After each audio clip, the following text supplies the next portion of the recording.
wonderful introduction. Medyo kinabahan ako doon sa isang word. Ako naniniwala basta anak ng Diyos, gwapo at maganda yan. Diba? Why? Because you are chosen. Can you imagine? Pinili ka ng kami ng Diyos. Di ba pag tayo nga nag-uukay-ukay, di ba? Pinapipili mo yung kamay mo. Tama, di ba? Pinipili mo talaga yung fit sa'yo, yung favorite color mo, di ba? Special yung kamay natin eh. But remember guys, God chose us sa magitan ng kanyang kamay. Ganon tayo ka-special. Sabi mo sa iyong katabi, you are very special. Woo! Praise the Lord, grabe. At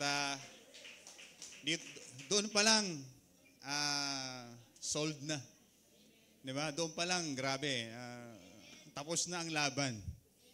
Wala nang ipoporma si Satanas kasi bakit? Pinili na tayo ng Diyos eh. And Satan is cast away. So ano pang laban nila?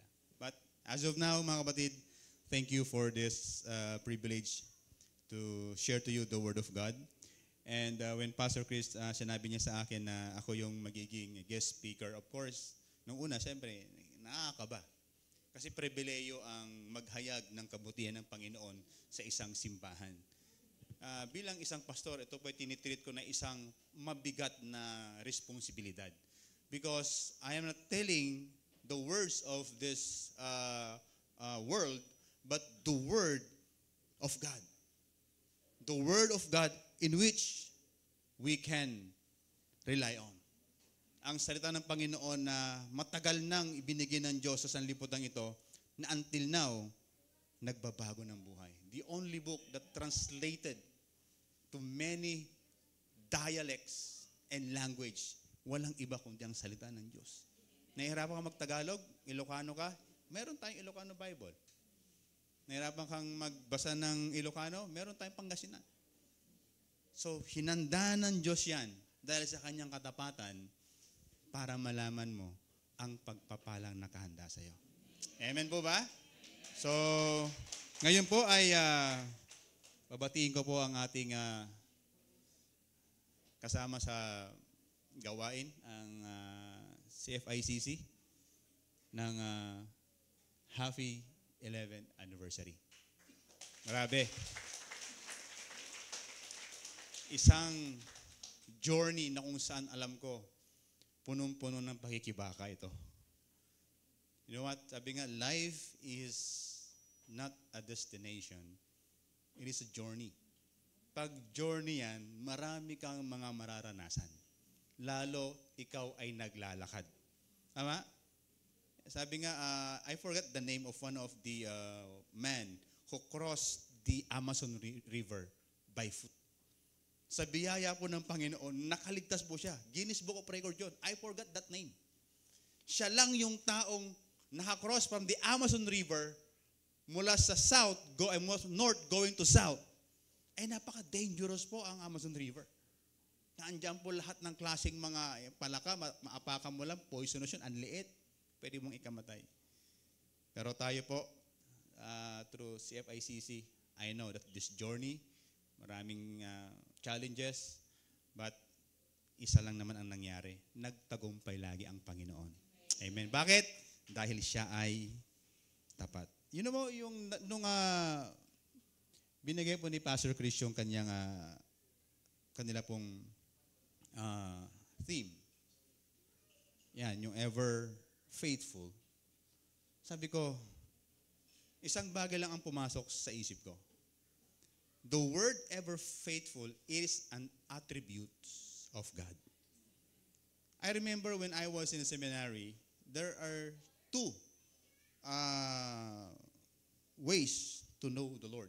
Yung tinatawag na communicable attributes of God and the so-called incommunicable. Ang kapahayagan ng Diyos, meron siyang ipinahayag na hindi mo kailanman maiintindihan kung sino ang Diyos, at meron namang kapahayagan na mabilis nating nauunawaan ang Diyos. At isa nga yan yung pagiging tapat niya. Ang hirap unawain kung ang Diyos ay sumasalahat. Tama po ba?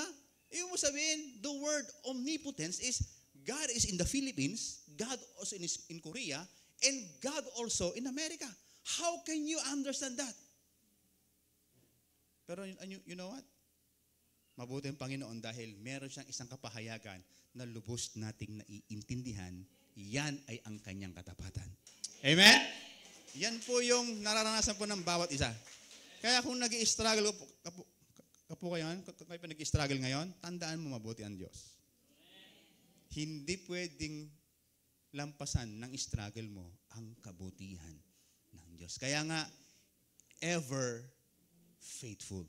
The word ever faithful, naniniwala po ako from the lens of CFICC, is not just a word ito.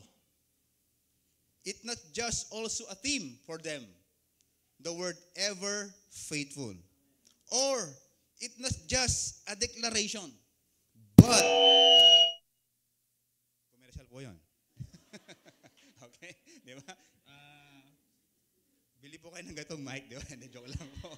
Okay? So, it means, for CFICC, the ever faithful, it is a living testimony of God's faithfulness sa buhay nila. Amen po ba? And you know what? I found that true in the life also of a prophet of God named Jeremiah. When I received the theme, you know what? Nag-struggle po ako talaga. Kasi meron naman po silang theme verse. Deuteronomy chapter 7 verse 9. Kung titingnan nito, napakaganda ng sinasabi ng salita ng Panginoon for this context. In which Moses repeated saying the law to the next generation Israel. Kasi nga, ang Deuteronomy, ito yung preparation ng mga next generation going to the promised land. Kaya nga the word duo, it means repetition of the law. No, kumbaga yung mga bata nang ipinanganak sa wilderness na lumaki na, sila na yung makakapunta ng promised land. And Moses as their pastor, kung tatanggapin po natin yan, inulit niya ang salita ng Panginoon at binanggit niya ang katapatan ng Diyos. Kaya bago tayo makarating sa ating promised land, kailangan mo munang maranasan ang katapatan ng Diyos. Amen po ba?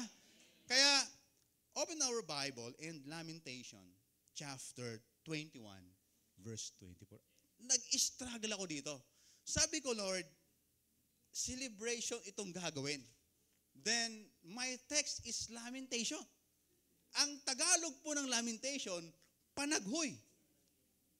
Sino pong naranasan ng umiyak dito ng todo? Ha? Mukhang marami na kayong iniyak, ha? Lahat po tayo, marami nang iniyak. Una, para sa Panginoon. And this passage in the Bible, in Lamentation, tignan po natin kung ano ang sinasabi ng Panginoon sa kanyang salita. So let's all stand up bilang pong pagrespeto sa salita ng Panginoon at sabay-sabay po nating basahin ang kanyang banal na salita. Lamentation chapter 3 verse 21 to 24. Sabi ito, yet I still dare to hope when I remember the faithful love of the Lord never ends. His mercies never cease. Great His faithfulness. His mercies begin afresh each morning. I say to myself, the Lord is my inheritance, therefore I will hope in Him. Panginoon, nawa po ang salita mo ngayon, ang patuloy namin maging gabay, maging buhay sa puso po ng bawat isa. Let your word speak to us right now in a very different way. We thank you and we honor you in Jesus' name. Amen. And makaupo na po ang bawat isa.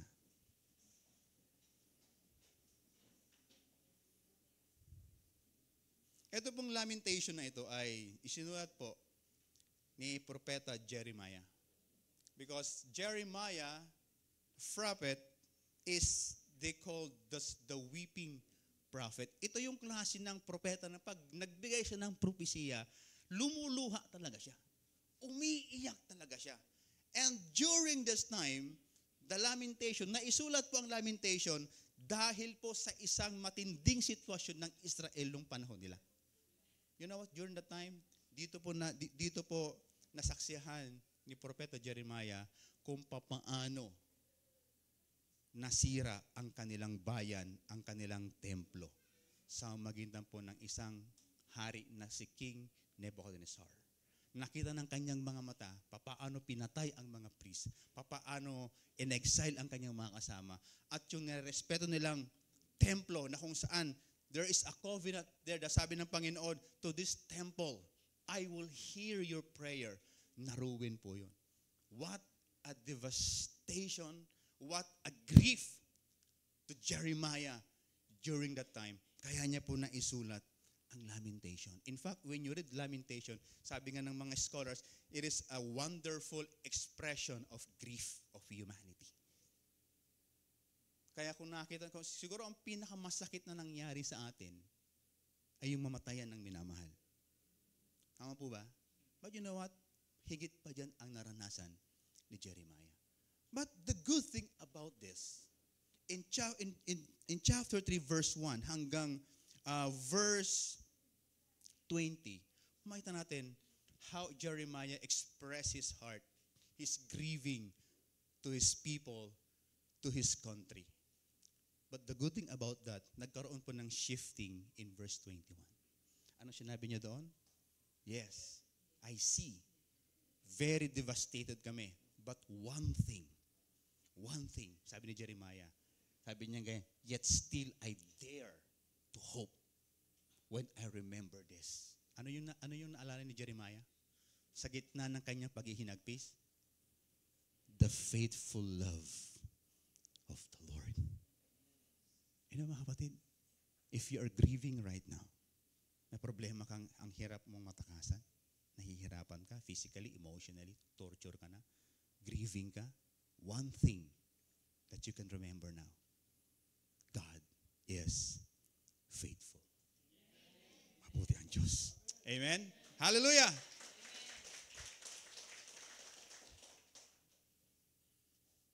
Nais ko po yung dalhin sa usapin ng choosing to lean on God's faithfulness. Alam niyo po ba, yung word na lean on is the other way is to rely on. Pwede mong piliin na hindi ka manangan sa Diyos at pwede mong piliin din na manangan ka sa Diyos sa kanyang kabutihan, sa kanyang katapatan. Kaya ang tanong ko sa inyo, sino ang gustong manangan sa katapatan at kabutihan ng Diyos? Say amen. Amen. Praise the Lord. God sustains when everything is falling apart. The good news is everyone can lean on to God's faithfulness. Bawat isa po sa atin, pwede tayong manangan sa kabutihan at katapatan ng Diyos. Wala pong tinatangi ang Panginoon. Basta willing ka na manalig sa kanyang katapatan, anuman ang iyong sitwasyon.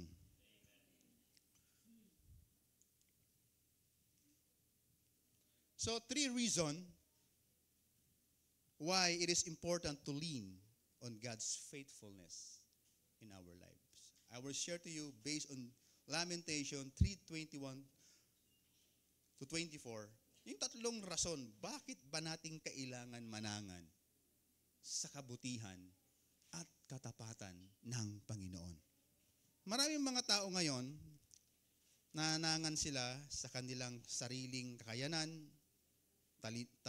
talento, narating sa buhay, trabaho, at everything.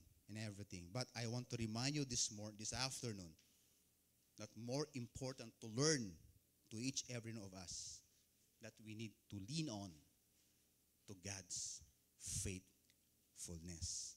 The Bible said, to the faithful, sabi ng Panginoon, I will show myself faithful. As I share to you, mga kapatid, the 3 powerful reasons why we must lean on to God's faithfulness in our lives. My prayer is, may these truths that I share to you will stir up our hearts, deepen our conviction to grow in our walk with Him, and to serve the Lord with greater passion and devotion. Alam niyo po, ang totoo, ang buhay Kristiyano ay hindi po siya araw-araw Pasko. That's the reality. Especially pag pastor ka. Kasi mga kapwa ko, pastor po dito, taas po ang kamay. Sabi daw nila, para mas maunawaan mo ang pastor, kausapin mo raw yung misis. Yun po yung misis ko kausapin niyo.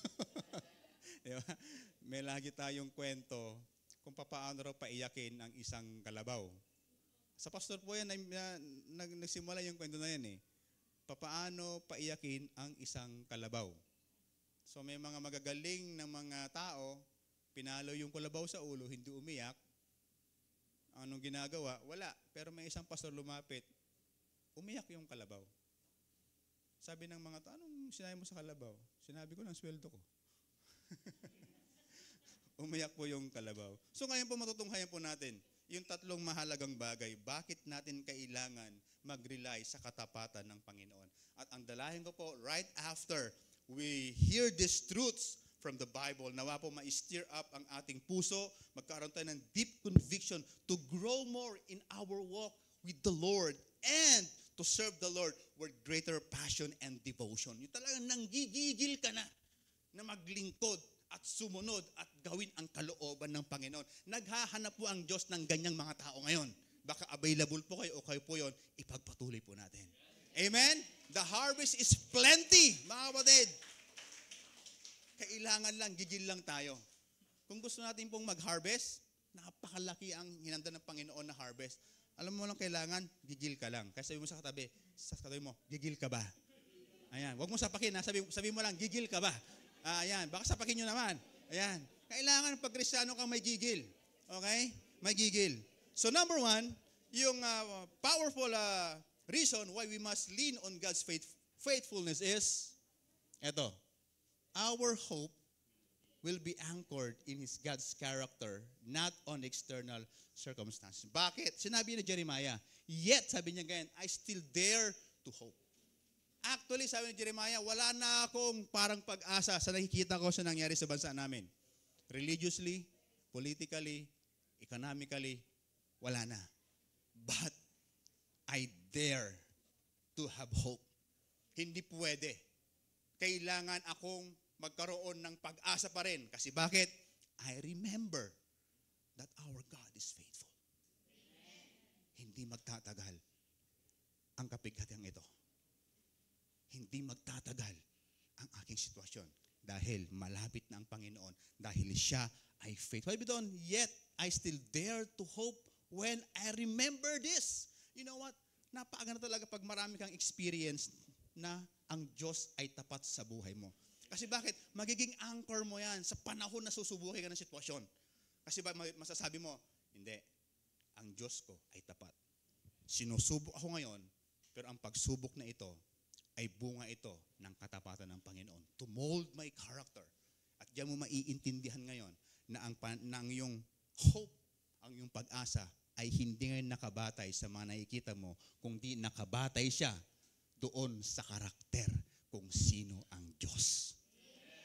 Yan ang kagandahan pag alam na alam natin kung sino ang Diyos at nai-experience natin ang kanyang kabutihan. Sabi doon, yet I still dare to hope when I remember this. The faithful love of the Lord never ends. Grabe, when we read chapter 3, verse 1 to 20, we will see Jeremiah's grief, desperation, hopelessness, and agony. But Jeremiah deliberately shifted his focus from verse 21 going down to 66. Kasi bakit? Na-realize, okay lang minsan parang na mag-imo-imo tayo. Okay lang minsan na mag-selfie tayo minsan sa gilid-gilid. Okay lang po yun. Yung medyo napapabebe ka, okay lang yun. Pero dapat ma-realize mo rin na hindi ka pang habang buhay dyan. Dapat ma-realize mo, tapat ang Diyos. Hindi siya nagpapabaya. Amen? Kaya okay lang minsan, umayak tayo, dumaing tayo, okay lang yon. Pero dapat huwag tayong manatili doon. Dapat baback up din tayo, tatayo tayo. Yes, ang sitwasyon ko ay mahirap, pero ang Diyos ko ay mabuti at tapat. Now, your hope now is anchoring not in the present situation or any circumstances, but on the character of God, that our God is faithful. Hallelujah. Even in the darkest moment, remembering who God is will revive our hope. Ang tunay na pag-asa ay hindi nakaugat sa mga pangyayari. Hindi na ako sa mga pangyayari, kundi sa pagiging tapat at hindi nagbabagong karakter ng Panginoon. Yan ang tunay na pag-asa, mga kapatid. That's the real hope in this world. Na anuman yung mangyari, mawalan ka ng pera, wala ka ng trabaho, bakit? May Diyos akong tapat. Kasi naman, ang dami mong kayamanan, pero hindi mo alam ang katapatan ng Panginoon. Mas maganda, alam na alam natin ang katapatan ng Diyos. Noong 1666, meron pong isang great fire nangyari po sa London. Yan po ay very devastated yung panahon na yun because it destroys their home, their businesses, and almost their cities are devastated. But that kind of fire. But you know what? After po na humupa na yung apoy, after po na talagang mag-cool down na, na-amaze yung mga tao during that time ay isang bagay ang kanila pong nakita sa malapit po sa simbahan. Meron pong inscription na ex generibus spes oritur. Sensya na po, hindi ko nabasa ng maayos kasi Latin po yan. Ayan, di ba? Baka sabihin nyo, nag-orasyon ako, pero sinasabi ko po, Latin po yan. Okay? So, inuuna ko na po kayo, di ba? Baka may nag-orasyon dyan, sabihin nyo, Pastor, patawas nga rin ako kasi maganda yung... No. That is a Latin word, ex generibus spes oritus. So, ano yung ibig sabihin yan? Ito po. Out of ashes, hope arises. You know what? Nung nabasa ng mga taong bayan, in spite that they are very devastated during that time, you know what happened? They built their city stronger than before. Because of that kind of word, it is a hope.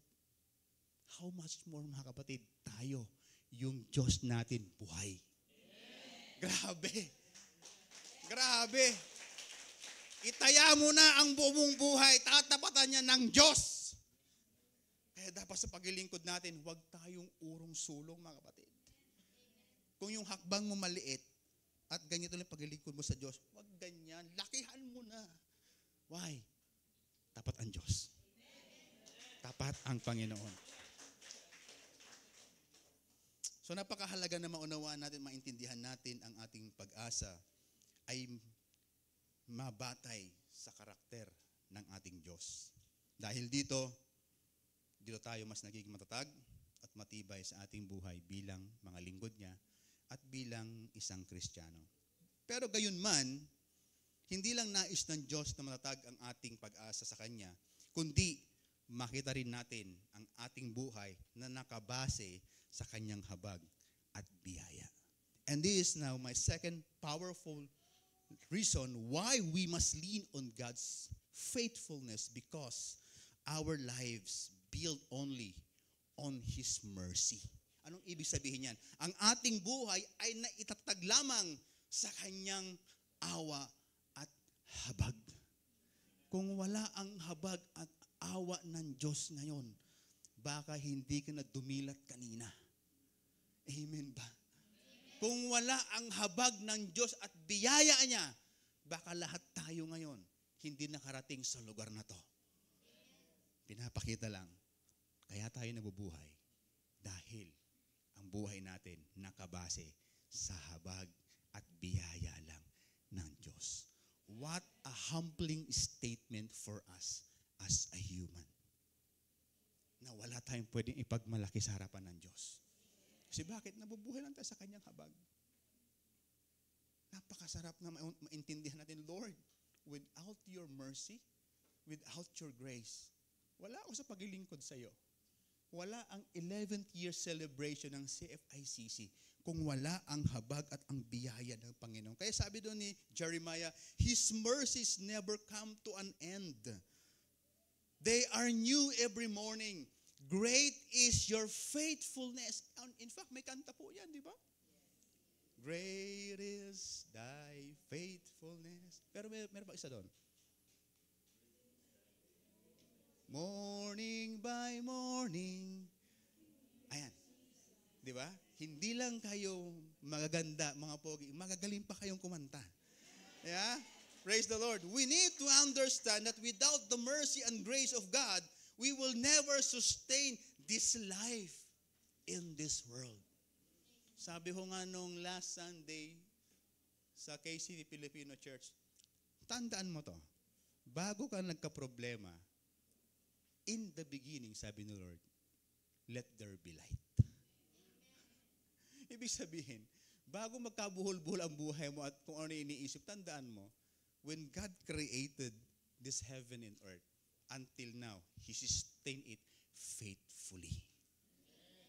Nagbago ba ang hangin? Hindi, di ba? Hindi nagbago ang tubig. Although marami ngayon mga water pollution, air pollution, dahil din sa kagawan ng tao. Pero hindi binago ng Diyos ang hangin. Sabi nga ng mga eksperto, the air or the oxygen level on the earth is just 24%. It's full. Pag daw bumaba yon, kapiranggot lang, masasuffocate ang mga tao. Pag tumaas naman daw yon, pwedeng mag-cause ng either fire or something.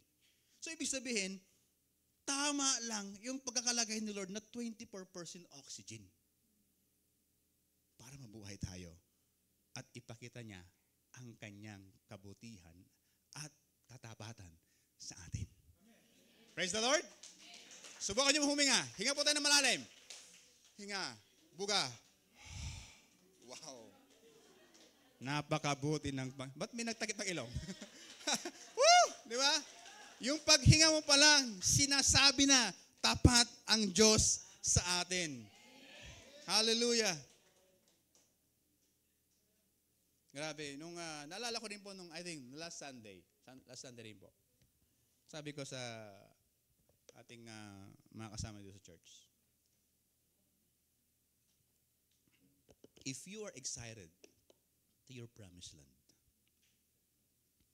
you need to embrace your wilderness. Kasi maraming mga tao gusto premyo, pero ayaw ng proseso. Tama? Maraming mga Kristiyano, pag premyo pinag-uusapan, nag-uunahan taas ng kamay. Pero pag sinabi mong discipleship, di ba, prayer, di ba, tuturuan ka ni pastor paano mag-devotion, busy na. Di ba? Busy sa trabaho, puyat, ayaw ng proseso. Pero tanong mo, paano makapunta sa promised land mo kung ayaw mo ng wilderness? Because wilderness is the very good place for us to mold our character. But the question is, mga kapatid, this is the question. 40 years nasa wilderness ang God's people. For 1 million, sabi natin, more or less. Ang tanong, paano sila na-sustain sa gitna ng wilderness na yan? Paano sila na-sustain? You know what? Na-sustain sila sa magitan ng mana. Amen ba? Itong mana na ito, dumarating siya every morning. Hello? That's the mercy of God. Si Lord, hindi niya agad pinabaunan yung kanyang bayan, I will give you the manna for the past 40 years. Ang bigat no, nadalhin nila. Grabe, 40 years, grabe po. Lord, 40 years itong mana. Ay, maya, karag-karag, sako-sakong mga mana. For the past 40 years, yan ang ibibigay ko sa'yo. Hindi ginawa ng Lord yun. Gusto ni Lord, yung mana ibibigay niya fresh. Grabe. At dahil dyan, na-sustain sila sa wilderness at nakarating sila sa promised land. And you know what? In Joshua chapter 5, verse 12 said, eto sabi ng Bible, the manna stopped the day after they ate this food from this land. Kailan nag-stop daw yung manna? A symbol of mercy of God? Nung sila na ay nakakain ng bunga ng lupang pangako. Grabe. For the past 40 years, nabuhay ang mga Israelites sa mana. Ewan ko lang kung nagsawa na sila noon, kasi nagreklamo sila ng minsan kailangan daw ng karne, di ba? Pero ang Diyos naman, nagbibigay naman ng karne. Pero most of the time, ang kanilang diet for the past 40 years, mana. Sinong gustong mag-diet? Ha? Nag-i-struggle ba kayo mag-diet? It's time for you to eat the mana. Nakasurvive ang mga buong-buo na siguro. Nandoon na yung protina mo, nandoon na yung calcium mo, vitamins. Hindi ko alam kung anong composition.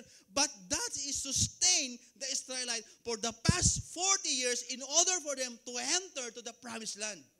And that manna, araw-araw bumabagsak. Fresh, simbolo ng mercy of the Lord. Grabe. Mga kapatid, kailangan nakakain natin yung ating mana habang wala pa tayo sa promised land. Let's eat the manna of God in our life. Life is impossible without air. Tama? We don't earn it. We simply receive it freely. Sabi ko nga, ano kaya si Lord maningil 5 kada hininga mo? 5 na lang. Sa isang araw kaya, ilang kaya ang pwede mong bayaran kay Lord? Pero hindi naningil ang Panginoon. It's free. Kailangan mo lang huminga. Damhin ang kabutihan ng Panginoon at ang kanyang katapatan. Kaya pag gising mo ng umaga at humihinga ka pa, sabi mo, Lord, tapat ka talaga. Amen? Tapat ka talaga, Panginoon. Hallelujah! God's mercy is like the air. We live moment by moment because of it. Our life builds upon its unseen, the unseen, but essential support. Yan ang kabutihan ng Panginoon sa atin. May magjowa, sabi niyang ganyan, ikamamatay ko pag wala ka.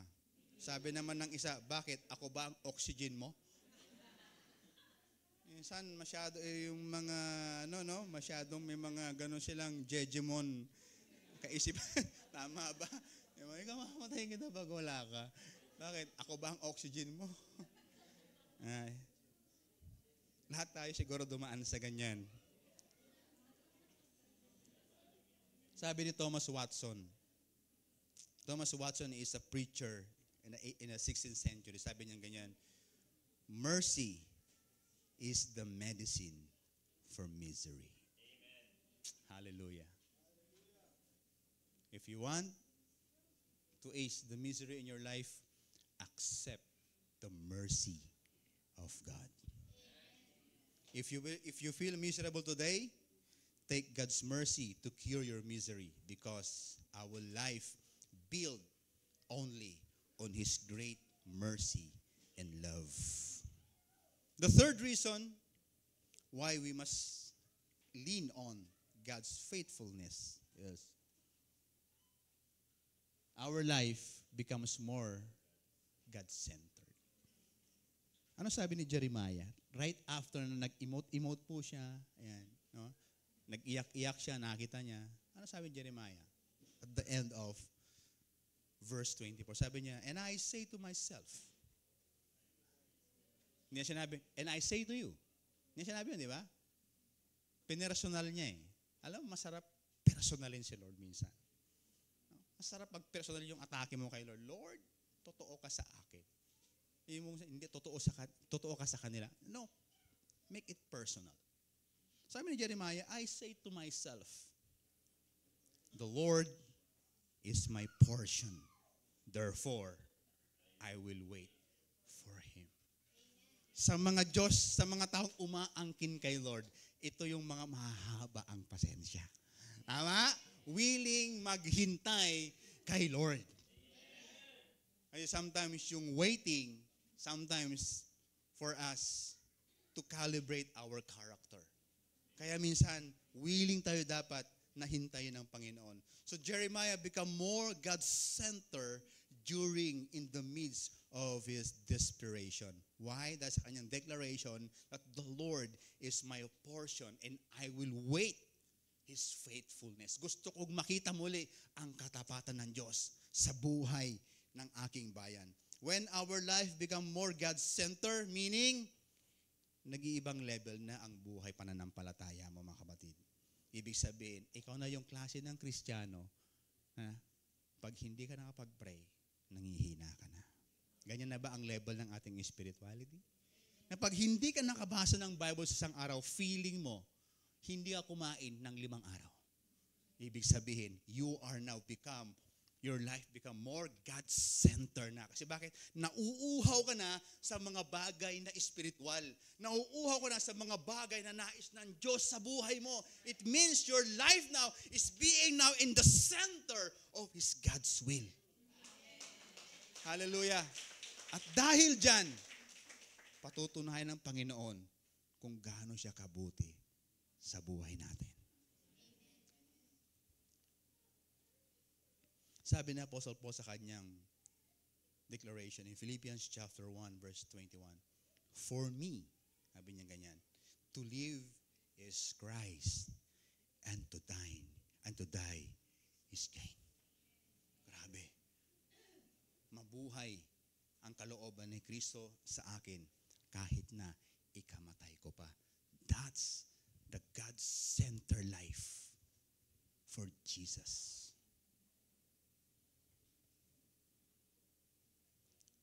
Your life become more God-centered, ito ay nagpapahayag lang na meron kang malalim na dependency na sa ating Diyos. It reflects the heart that lean on God's faithfulness instead of relying solely on personal strength, wisdom, and resources. Sabi nga, character build more on this in desperation than in celebration. Ano yung mga practical na bagay na ang ating buhay ay nagiging God-centered na? Yung ating panalangin ay lalong nagiging marubdob. Prayer becomes our first response, not our last resort. Marami mga Kristiyano kung kailan sumusuka ng do, tsaka doon nagpa-pray, Lord, grabe, mamamatay na yata ako. Hindi ganun ang panalangin. Hindi parang ambulansya ang panalangin na kung kailan ka na nagdadala di deliryo, doon ka tatawag sa Diyos. No, it's not the last resort. It should be our first response in our daily basis of life. Pag-gising mo pa lang, manalangin ka na. Kasi bakit? Hinahanda kasi ng Diyos ang pagpapala mo when you pray. Gratitude replaces constant complaint. Kaysa reklamo ka ng reklamo, ipagpasalamat mo ang katapatan ng Diyos. Obedience become a joy, not a burden. Kaya yung pagpunta ng church, isa ng kasiyahan sa'yo. Hindi ka na pa tinitext ni pastor, nasan ka na kapatid? We pray for, alam mo kami mga pastor, meron kami mga panunuyo para lang yung mga miyembro pumunta na every Sunday. Grabe. Alam mo, minsan, ibang mga Christian, minsan, antindi nyo magpakipot, no? Pag-pray na nga namin kayo, pina-follow up na, pastor, kasi medyo masama pakiramdam ko. Tapos, ito yung mga umaasa ng blessing. Diba? Sila pa yung minsan gustong kung magkamal ng maraming blessing. Teka lang, namamali yata yung prinsipyo ng salita ng Diyos sa buhay natin. Ang gusto ng Panginoon, sumunod muna tayo. Amen. At doon niya ibibigay ang pagpapala sa atin. Amen? When Moses obeyed the Lord, doon niya nakita na kaya palang hatiin ang Red Sea. Imagine that. Doon yung experience. Kung di siya sumuway, kung sumuway po siya, di naggagatas lang siya ng tupa doon sa di ba? Yun ang kanyang buhay. And sometimes many Christians, something like that. Kaya pag sinabi ng Panginoon sunod tayo ng may kagalakan. Love for others flows naturally because God's love fills us first. Ito yung tatlong bagay. This is the 3 reasons why we should lean on God's faithfulness. Our hope will be anchored in God's character, not on the external circumstances. Our lives built on His mercy only. Our life become more God-centered. But you know what, mga kapatid? Isang bagay ang naintindihan ko in leaning to God's faithfulness.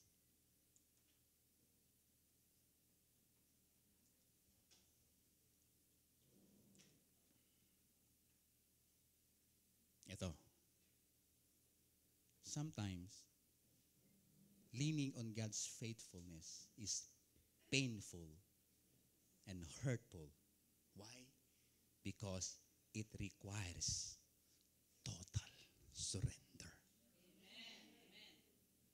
Masakit ang magtiwala sa kabutihan at katapatan ng Diyos. Sino ang isang tao na alala nyo na dumanas ng grief, dumanas ng matinding sakit dahil nag-fully surrender siya sa katapatan ng Diyos?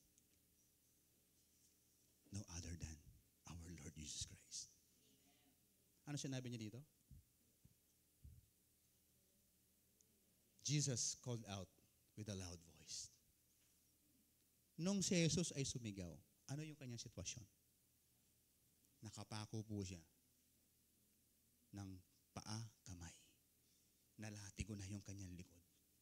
Nabuhat niya na yung krus na kung saan doon siya mamamatay. And still, Jesus did not retaliate. He still, habang pinapalo siya, hinahagupit siya mga kapatid, ang kanyang iniisip, yung katapatan ng Diyos.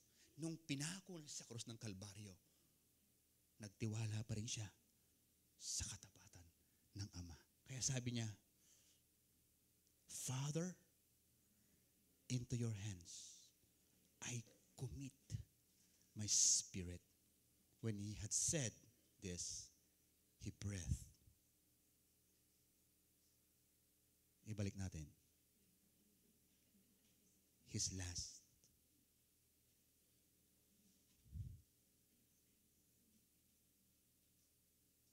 You know what?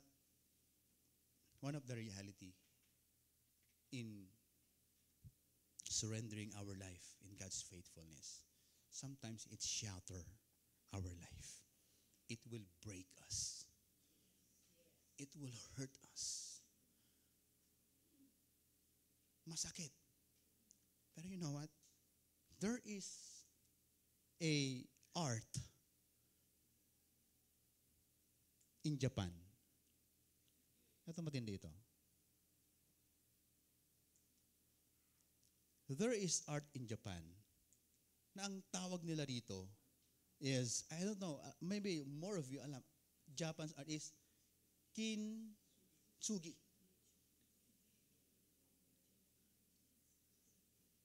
You know what? Grabe itong art na ito. Alam itong art na ito, yung ginagawa nila yung nabasag na pinggan. Okay? Nabasag na pinggan.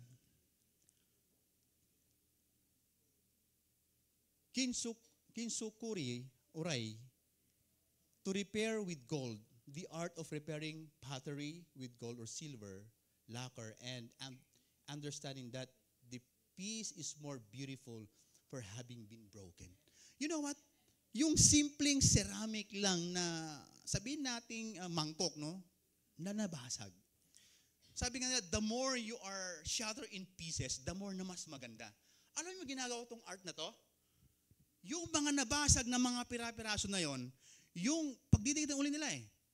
Alam niyo pa ang dinidikit doon? Ginto. It is gold. Para ibalik ka sa dati. Kaya pag in-auction niya, yung tig pa 5 pesos lang na mangkok, nagiging 100 milyon ang kanyang presyo. Because of those cracks. Sometimes, God allow to shatter you into pieces in order for those cracks show His faithfulness. Hallelujah! Hallelujah! Woo! Mga kapatid, kung basag ka naman ngayon sa buhay mo at you are feeling you are shattered now in the pieces, thank the Lord because God wants to show His faithfulness sa buhay mo. Hallelujah! Sige po, lahat po tayo tumayo. At minsan pa, ati pong isuko ang ating buhay sa Panginoon.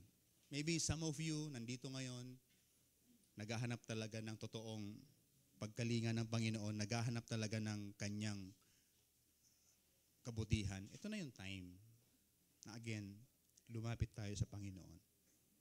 If you are broken right now, this is the opportunity. Magpabuo tayo sa Panginoon. Lord, make me whole right now. Siguro the worship leader, and let's sing song again yung napakabuti mo. Awin natin mga kapatid. And as we sing this song, allow our hearts to draw into the feet of our faithful Savior. Kilala ka niya, kapatid. Alam niya ang pinagdadaanan mo ngayon. Alam niya kung ikaw ay shelter ngayon. And this is the opportunity to show His faithfulness to your cracks. Kaya minsan yung kahinaan natin, huwag nating ikahiya yan. God allows those weaknesses, those failure, those wrong decision in order for you to be sheltered. And let the faithfulness of God make that whole again. At pag nabuo ka na, kapatid, iba na ang iyong kalidad. You are not same as before. Hallelujah! Come on, church. Let's sing this song. Oh, hallelujah! Panginoon, napakabuti mo, O God. It's time, Lord, to heal our brokenness. It's time, Lord God, to strengthen, Lord, our life. Napakabuti mo, aming Diyos. Come on, church, declare that in your life right now. Hallelujah. Ang iyong likhay, luluwalhatiin. Yes. Oh, napakabuti mo, Panginoon. Napakabuti mo. Di ka nagbabago.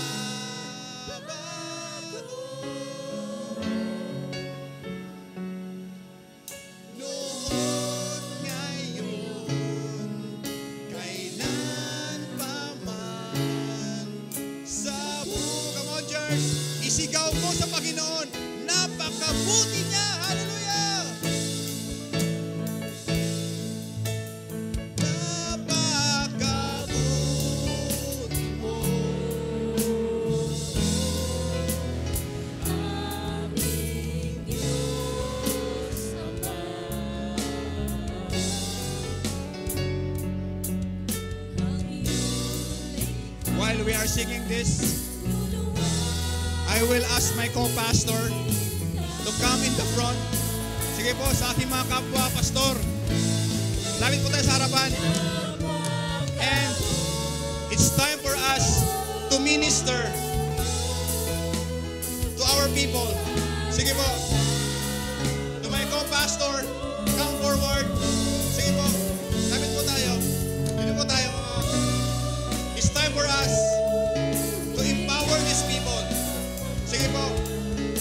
Sa pangalan ng Panginoon Jesus, lapitan po natin ang bawat isa sa ating mga kapatid. Ipag-pray po natin and let us declare victory upon victory sa kanilang mga buhay. Sige po, aking mga pastors, let's go to the congregation and let's pray for them. Hallelujah. Sige po mga pastors, let's pray for them. God wants them to receive the healing sa mga buhay nila. As a minister of yours, empower these people. Nais ng Panginoon na lalabas sila sa lugar na ito na sila ay pinagpahala ng Panginoon. Pag-ibig mo tunay, parang nalalak papuri, sa'yo lamang lahat. Napakabuti mo, aming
Yes, Lord.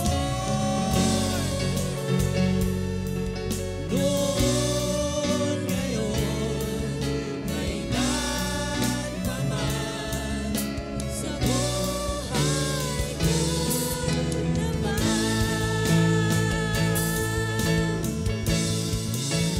Napakabuti mo, aming Diyos Ama. Come on, minister! Ang iyong lilikhay, luluwalhati ka. Oh, napakabuti mo. Oh, di ka nagbabago.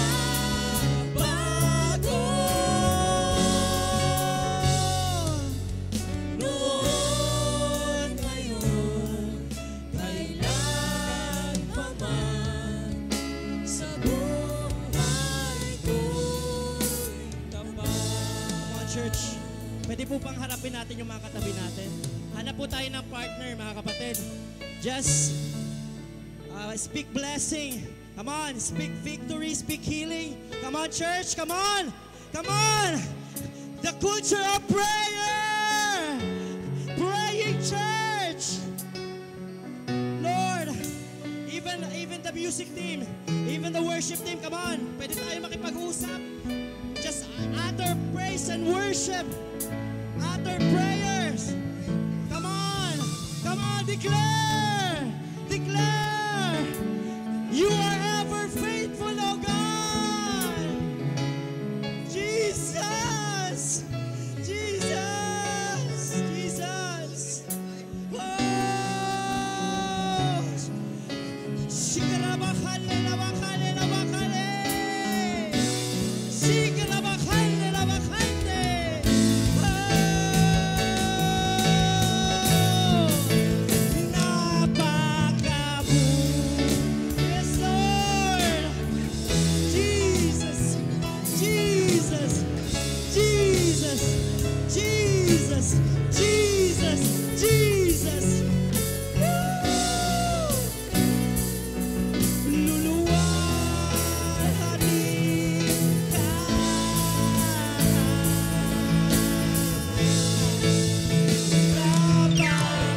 Napakabuti mo.